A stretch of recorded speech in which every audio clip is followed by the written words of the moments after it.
नमस्कार दोस्तों। आज की वीडियो में हम क्लास 10th का हिंदी का एग्जाम पेपर हल कर रहे हैं, जिसका सब्जेक्ट कोड 201 है। ये पेपर अक्टूबर 2024 का है और ये सेट ए है और जिसका पेपर कोड 68OS2 है। पेपर को शुरू करने से पहले अगर अभी तक आपने इस चैनल को सब्सक्राइब नहीं किया तो सब्सक्राइब कर ले और वीडियो को लाइक और शेयर कर दे, ताकि आगे भी मैं आपको दूसरे सब्जेक्ट के सॉल्व्ड एग्जाम पेपर दे सकूं। धन्यवाद। सामान्य अनुदेश 1। परीक्षार्थी प्रश्न पत्र के पहले पृष्ठ पर अपना अनुक्रमांक अवश्य लिखें।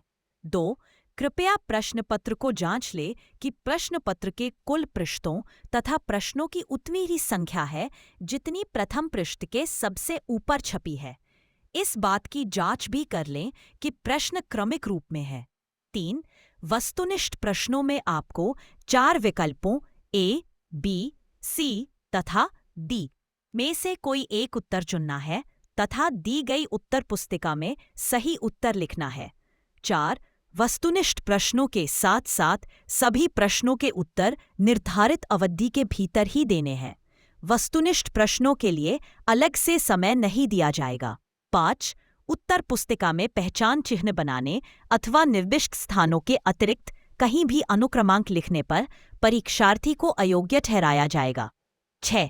अपनी उत्तर पुस्तिका पर प्रश्न पत्र का कोड नंबर 61OS2 सेट ए लिखें। इस पेपर के लिए आपको 3 घंटे का समय मिलेगा और ये 100 नंबर का पेपर होगा। निर्देश: प्रश्न पत्र के दोनों खंडों में प्रश्नों की संख्या 37 है और सभी प्रश्नों के उत्तर देना अनिवार्य है। प्रश्नों के लिए निर्धारित अंक उनके समक्ष दिए गए हैं। इस प्रश्न पत्र में 2 खंड हैं, खंड अ और खंड बी। खंड अ में वस्तुनिष्ठ बहुविकल्पी और खंड बी में विषयनिष्ठ वर्णनात्मक प्रश्न दिए गए हैं। खंड अ में कुल 27 प्रश्न हैं।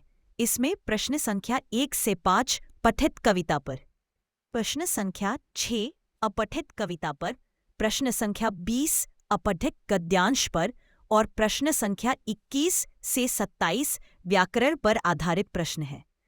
खंड बी में कुल 10 प्रश्न हैं। इसमें प्रश्न संख्या 28 से 30 पठित कविता पर, प्रश्न संख्या 31 से 34 पठित गद्य पर तथा प्रश्न संख्या 35 से 36 लेखन कौशल पर आधारित प्रश्न है। प्रश्नों के साथ उनके आंतरिक विकल्प भी दिए गए हैं।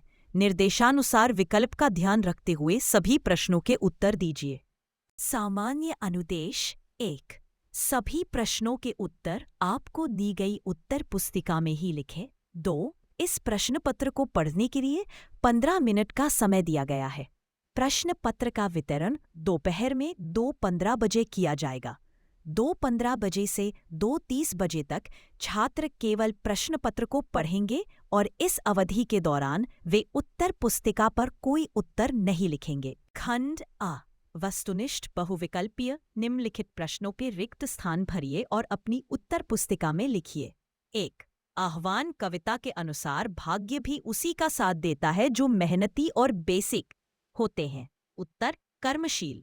कबीर ने मनुष्य के तन को बी सिक्के घड़े जैसा माना है। ए चांदी, बी पीतल, सी सोने, डी मिट्टी। उत्तर: मिट्टी। 7. निम्नलिखित प्रश्नों के रिक्त स्थानों एक शब्द या वाक्यांश से भरिए और अपनी उत्तर पुस्तिका में लिखिए। का बूढ़ी पृथ्वी का दुख कविता में नदियां मुंह ढांप कर रोती हैं का अर्थ है। उत्तर: उनकी पीड़ा को कोई नहीं समझ रहा। ख चंद्रगहना से लौटती बेर कविता में कवि ने चांद के बारे में यह कल्पना की है, चांद एक चांदी का। उत्तर: ग कवि वृंद के अनुसार जड़मती का अर्थ है मूर्ख जिसकी कै का विकास न हुआ हो। उत्तर: बुद्धि। 4. निम्नलिखित प्रश्नों के रिक्त स्थान भरिए और अपनी उत्तर पुस्तिका में लिखिए। क और क सिक्के के 2 पहलू हैं। आजादी को बनाए रखने के इन दोनों की आवश्यकता है। उत्तर: कर्म और बलिदान। चंद्रगहना से लौटती बेर कविता में सफेद बगुलों को बताकर उसके माध्यम से व्यक्तियों के ऊपर व्यंग्य किया है। उत्तर: शोषक और ढोंगी। 5. निम्नलिखित प्रश्नों के रिक्त स्थान एक शब्द या वाक्यांश से भरकर अपनी उत्तर पुस्तिका में लिखिए। आज़ादी कविता में दर्जी ने शागिर्द से कहा कि आज़ादी एक है जिसका माध्यम से है। उत्तर अभिव्यक्ति और शब्द। बूढ़ी पृथ्वी का दुख कविता की कवयित्री पिता व्यक्तिगत दुश्मन को मानव विरोधी भाव बताती है। उत्तर स्वार्थ और व्यवहार। 6 निम्नलिखित काव्यांश को ध्यानपूर्वक पढ़िए और उत्तर के रूप में दिए गए विकल्पों में से सर्वाधिक उपयुक्त विकल्प छांटकर अपनी उत्तर पुस्तिका में लिखिए। मैं चला तुम्हें भी चलना है असीधारों पर, सर काट हथेली पर लेकर बड़ा हो तो, इस युग को नूतन स्वर तुमको ही देना है, अपनी क्षमता को आज जरा अजमाओ तो, बेरहा चुनौती समय अभी नवयुवकों को, मैं किसी तरह मंजिल तक पहले पहुंचूंगा, इस महाशांति के लिए हवन वेदी पर मैं हंसते हंसते प्राणों की बलि दे जाऊंगा, तुम बना सकोगे भूतल का इतिहास नया, गिरे हुए लोगों को गले लगाऊंगा, क्यों ऊंच नीच कुलजाति रंग का भेदभाव, मैं रूढ़िवाद का कलमश महल ढाऊंगा, जिनका जीवन वसुधा की रक्षा हेतु बना, मरकर भी सदियों तक यों ही वे जीते हैं, दुनिया को देते हैं यश की रसधार विमल, खूब हंसते हंसते कालकूट को पीते हैं, है अगर तुम्हें यह भूख मुझे भी जीना है तो आओ मेरे साथ नींव में गड़ जाओ, ऊपर इसके निर्मित होगा आनंद महल, मरते मरते भी दुनिया में कुछ कर जाओ। यह कविता क्या प्रेरणा देती है? ए आत्मबलिदान की, सी चुनौती की, बी संघर्ष की, डी युद्ध की। उत्तर सी चुनौती की। असीधारों पर चलने का आशय है ए संकटों में जीना, बी मृत्यु पथ पर चलना, सी मौत का खतरा उठाकर कर्म करना, डी कठिन कर्म करना। उत्तर सी मौत का खतरा उठाकर कर्म करना। मरते मरते भी दुनिया में कुछ कर जाओ, रेखांकित में कौन सा अलंकार है? आ उपमा, बी रूपक, सी उत्प्रेक्षा, डी पुनरुक्ति प्रकाश। उत्तर डी पुनरुक्ति प्रकाश। ई नींव में गड़ जाना प्रतीकार्थ है। ए चुपचाप मरना, बी मौन रूप से समर्पण करना, सी मौन रहकर जीना, डी मौत को गले लगाना। उत्तर डी मौत को गले लगाना। निम्नलिखित प्रश्नों में दिए गए रिक्त स्थान भरिए और अपनी उत्तर पुस्तिका में लिखिए।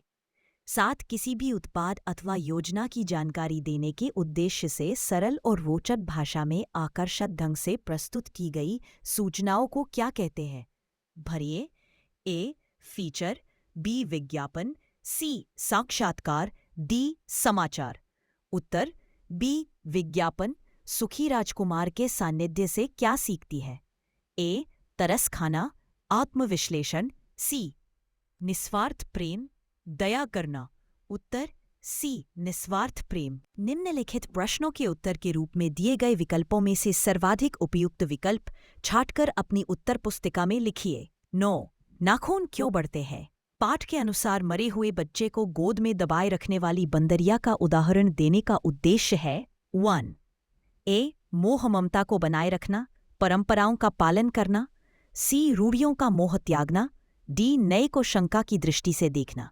उत्तर सी रूढ़ियों का मोह त्यागना। सत्ता शतरंज के खिलाड़ी कहानी के पात्र मिर्जा साहब में मीर साहब के प्रति प्रतिकार की भावना आती जा रही थी, क्योंकि उनकी बेगम में उनके प्रति गुस्सा था, बी उनके कट्टर शत्रु थे, सी उन्हें सिपाही उकसाते थे, डी वे शतरंज में लगातार हार रहे थे। उत्तर डी वे शतरंज में लगातार हार रहे थे। 11 सरकारी कार्यालयों में सार लेखन का प्रयोग किया जाता है समय बचाने के लिए, पैसे खर्च करने के लिए, सी फाइलें फेंकने के लिए, डी कार्रवाई न करनी पड़े इसलिए। उत्तर ए समय बचाने के लिए। निम्नलिखित प्रश्नों के रिक्त स्थान एक शब्द या वाक्यांश से भरिए। 12 सुखी राजकुमार कहानी में गौरैया बार बार मिस्र देश का जिक्र करती है। इससे उसके चरित्र की इस विशेषता का पता चलता है कि उसे स्वग्रत है। उत्तर ऐश्वर्य के प्रति लगाव।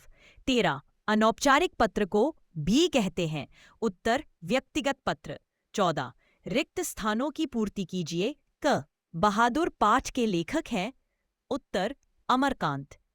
अंधेर नगरी एक स्वग्रंथ है जिसमें शासन व्यवस्था की विसंगतियों का उद्घाटन किया गया है।